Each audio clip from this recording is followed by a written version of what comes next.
Chapter 1. Demetrio did not know what had drawn him here. He had not thought about San Miguel de Allende since Colonel Ignacio Allende had lost his head and Father Hidalgo had lost his mind during the War of Independence. Demetrio thought about the war sometimes. It seemed like just a few weeks had passed since then. Sometimes it seemed like far more than 200 years ago, when this town had been his home. He had supported and admired Allende from a distance, but there had been no distance between himself and Father Hidalgo. He had loved Hidalgo, faithfully and abundantly, until the good father invaded San Miguel like the devil himself.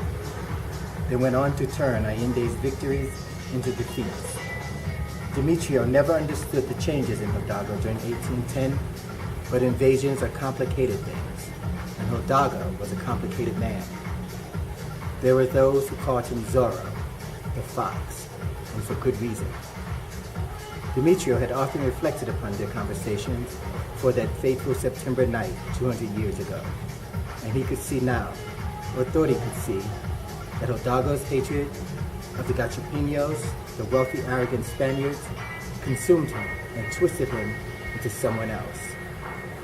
When Demetrio confronted the good father with biblical verses intended to calm his loud and ardent hatred, well, Hidalgo could justify anything, and could do so eloquently.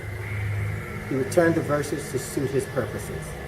Conversations increasingly became lectures that Demetrio had little desire to suffer. Hidalgo had been a Jesuit before their order was expelled in 1766 under the Bourbon reforms, and justifications flew rapidly from the mouths of educated minds. Even so, Demetrio loved the man and grieved his death, and he grieved what he had become. He would have to revisit those old topics with his friend once again, perhaps tonight during dinner.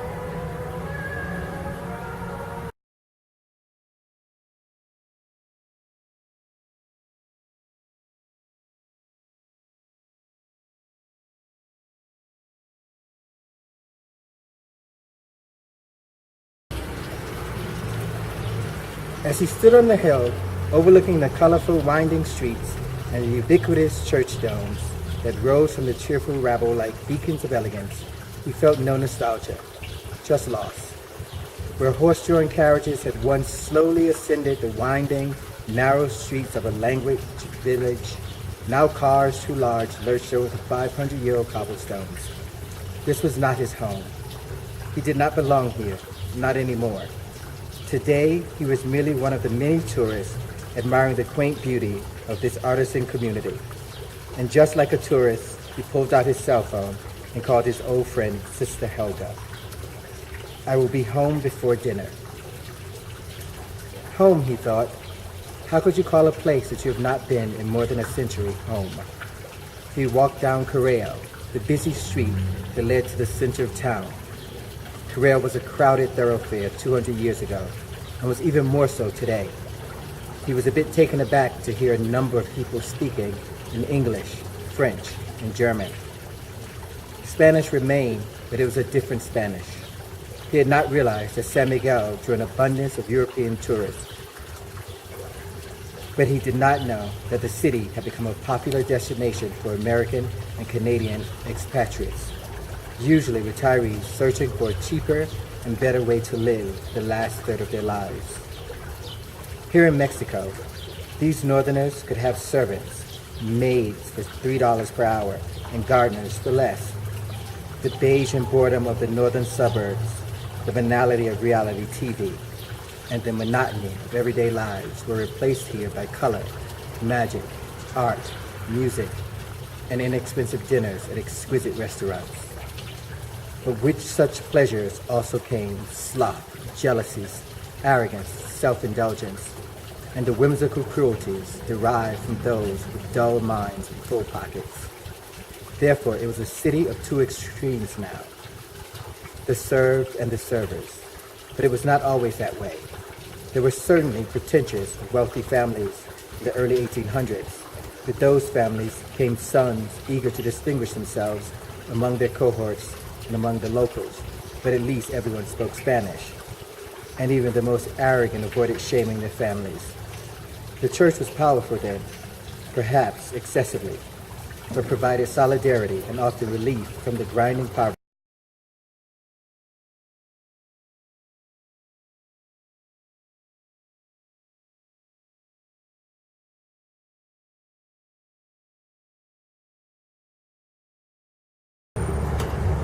The offensive arrogance of Los Gachapinos bound the citizens together against a common and ever-present enemy. But even the most arrogant would stand down at the slight urging of a priest and subsequent slap across the face by their elegant, pious mothers. In those days, wealthy men conversed about grave matters over lovely dinners, but mothers ruled the households. There was no question. Children could argue with their fathers, storm out of the room in anger, but they never argued with their mothers and certainly did not depart without a nod of maternal permission. Demetrio appreciated that kind of respect for the maternal. It was a rather elegant system, but it was built and maintained on the backs of the powerless over whom the elite ruled. Those were the days, though. The days to be alive and fire with the purpose and belief. Belief that things could be changed for the better and that individuals could bring about that change. The war seemed ridiculous to him now, although he had initially been hopeful with the members of the literary and social club Quetzal had discussed the utopias possible for Mexico free of Spanish rule. The club was a jejune of quixotic group of intelligent men, made stupid through their association with hope and with each other. Demetrio himself had lived through many revolutions and wars and recognized the patterns and the elements of failure from the very beginning. Yet he stayed. It was not the sorrow and the constellation of bitter memories associated with that failed war that had kept him away from his home for such a long time. The War of Independence ended badly in this area, and most of his friends had been killed, but his reluctance to return came from one source. A woman he loved, Rose, the only woman he had ever loved. She had run from him in terror and revulsion in 1811.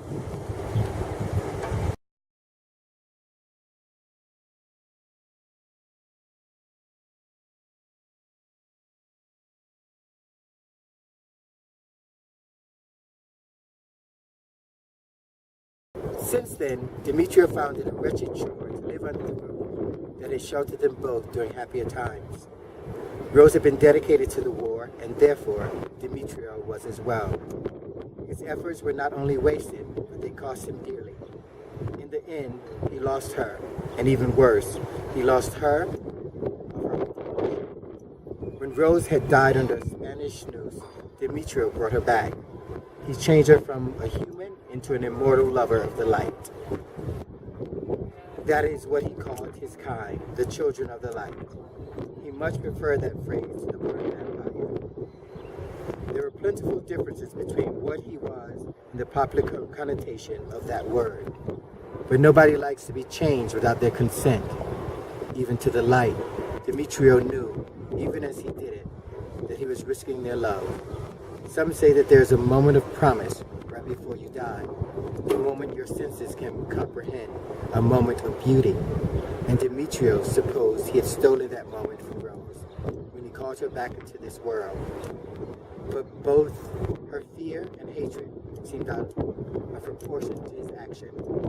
After all, he had only wanted to save her life, but no doubt her initial fear had, over time, amassed unto itself an army of hostility, and she would not see those hostilities fulfilled and housed on unstable grounds.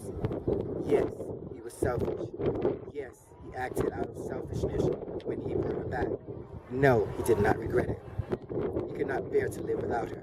But ironically, he had been without her for 2 centuries now. At least she lived, and as long as that was true, possibilities remained open. He could sometimes feel her anger coming in from the north, could feel it riding on bitterness and loathing.